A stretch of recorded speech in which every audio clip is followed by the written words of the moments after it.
Buenas tardes, soy Carla y el día de hoy junto a Sabrina y Stephanie vamos a presentar el pronunciamiento de la fiscal de la Nación, Zoraida Ábalos, respecto a lo sucedido en la segunda marcha nacional que se realizó el 14 de noviembre. En primer lugar, como antecedentes tenemos que el 20 de octubre se presentó el segundo pedido de vacancia por la causal de incapacidad moral permanente en contra del entonces presidente Vizcarra. El 9 de noviembre este pedido fue debatido por el Pleno del Congreso y fue aprobado con 105 votos a favor. Desde entonces, Manuel Merino asumió la presidencia de la República y esto llevó a que gran cantidad de la población saliera a las calles a ejercer su derecho a la protesta, y esto para mostrar su rechazo a la vacancia de Vizcarra y sobre todo su rechazo a la ruptura del orden constitucional. Las diferentes manifestaciones se realizaron en diferentes puntos del país a partir del 11 de noviembre, pero fue en la segunda marcha nacional que se realizó el 14 de noviembre que se dejó 114 heridos, 2 fallecidos y 41 desaparecidos. Y esto a pesar de que diversas organizaciones de derechos humanos habían hecho un llamado a las fuerzas policiales para que se garantice el derecho a la protesta y para que se cesara el uso excesivo de la fuerza. En este sentido, el 16 de noviembre la fiscal de la Nación se pronunció a través de un video donde principalmente expuso 4 puntos. En primer lugar, señaló que la Fiscalía Provincial especializada en derechos humanos había abierto una investigación preliminar contra los que resulten responsables por el delito de homicidio doloso en agravio de Inti Sotelo y Brian Pintado. Como segundo punto, indicó que la Fiscalía Provincial había abierto una investigación preliminar contra los que resulten responsables por el delito de las desapariciones forzadas, y esto ya que para el 16 de noviembre había muchas personas que configuraban como desaparecidas. En tercer lugar, dispuso que varios grupos de fiscales y diferentes niveles y especialidades recorran diferentes comisarías a fin de determinar si alguno de los ciudadanos que figuraban en condición de desaparecidos se encontraban en calidad de detenidos.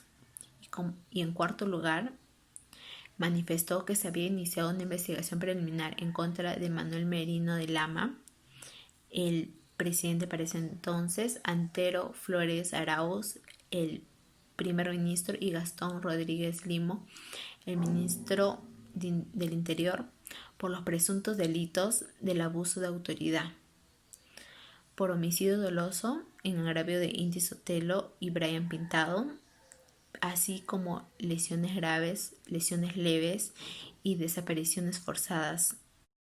Ahora le doy el pase a mi compañera que nos va a detallar los hechos y las denuncias que se habrían realizado. Vamos a hablar sobre las denuncias y los hechos.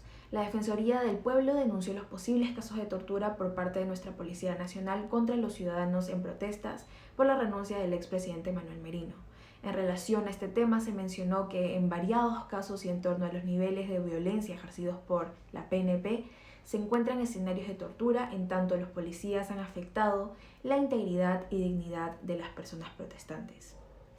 De esta forma, organizaciones de derechos humanos presentaron ante la Fiscalía de la Nación una denuncia penal ante la muerte de Inti Sotelo y Jack Pintado, al igual que las decenas de heridos en las manifestaciones.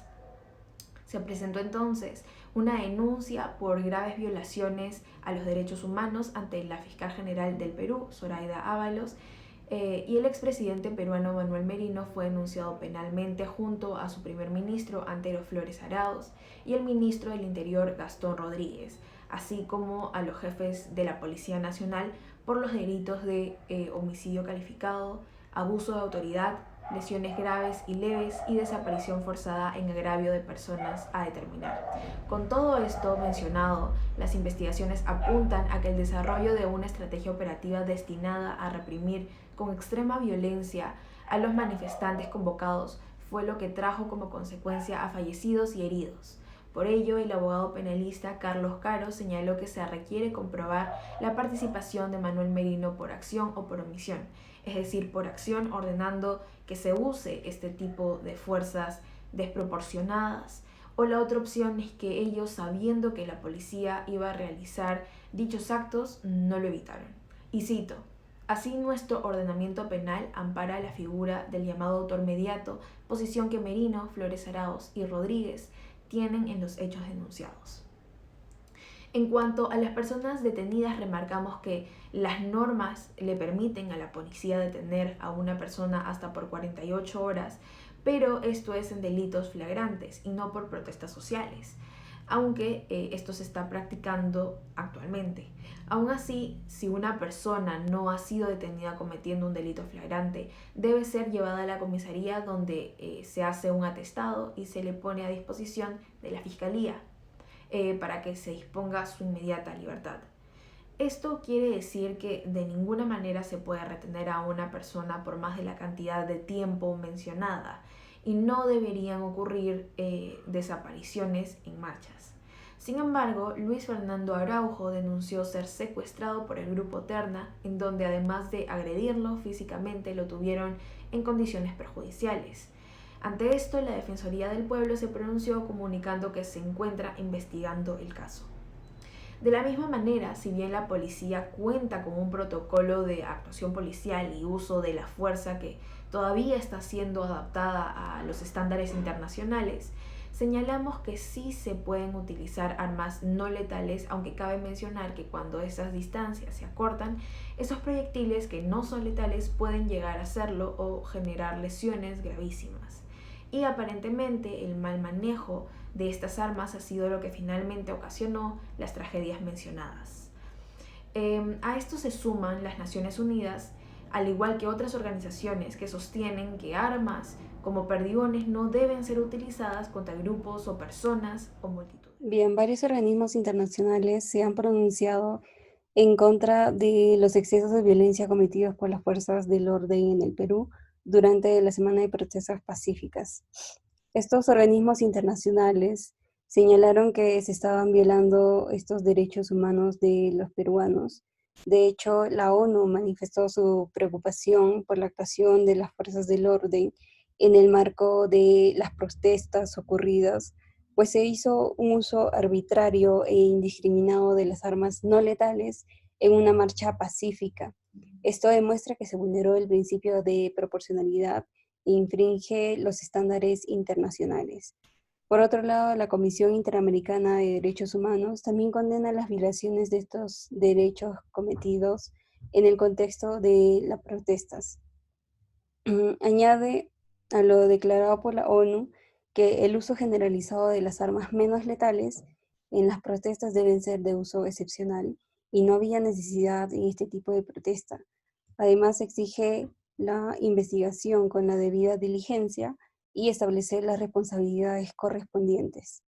Señalan por último su preocupación sobre el intento de deslegitimar las protestas por declaraciones de ciertas autoridades del Estado en medios de prensa.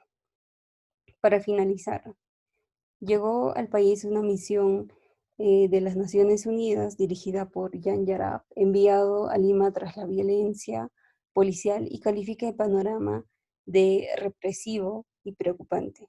Pero debemos tener en cuenta que esta misión no tiene un carácter sancionador, sino más bien tiene un fin evaluativo. Es una llamada de atención. Jan Yarab se reunió junto a la Policía Nacional y dijo que estos negaron que se cometieron violaciones de los derechos humanos, pese a que existen videos en los que se ven a los agentes del orden cometer abusos y disparar directo al cuerpo de los manifestantes. La ONU ha encontrado 5 patrones de violación de los derechos humanos por parte de la policía peruana durante la represión de las manifestaciones. El primero es el uso indebido de armas menos letales. El segundo, el uso de los policías de civil, o sea, de los agentes terna, para infiltrarse en las marchas y hacer las detenciones. El tercero, la obstaculización del trabajo de defensores de derechos humanos. Por el cuarto punto tenemos las detenciones arbitrarias, que de hecho el derecho internacional prohíbe estas detenciones ilegales, pues el agente que lleva a cabo la detención debe identificarse y estar debidamente uniformado. Y por último punto, señalan el hostigamiento y agresión que se dio contra periodistas que reportaron el hecho de protesta. Y bueno, eso sería todo. Gracias.